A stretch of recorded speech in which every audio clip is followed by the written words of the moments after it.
এই যে দেখছো সুতানুটি আউটপোস্ট। আমরা এখন কুমারটুলি গঙ্গার ঘাটে। এই যে লালটুর কেবিন, মানে এখানে সেই কিমা ঘুগনি আর হাঁসের ডিমের হাফ বল বিখ্যাত, যেটা কাজ চলছে এখন। নতুন করে সংস্কার হচ্ছে সব ঘাটগুলো এখন। পুজোর মধ্যে মনে হয় কমপ্লিট হয়ে যাবে, সেরকমই আপডেট পেয়েছি।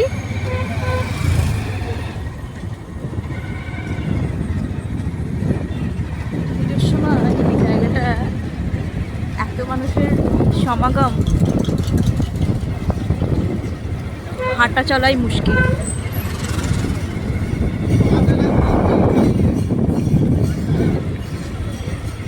আর এখন ফুরফুরে হাওয়া খেতে খেতে আমরা ঘুরছি বাইক নিয়ে।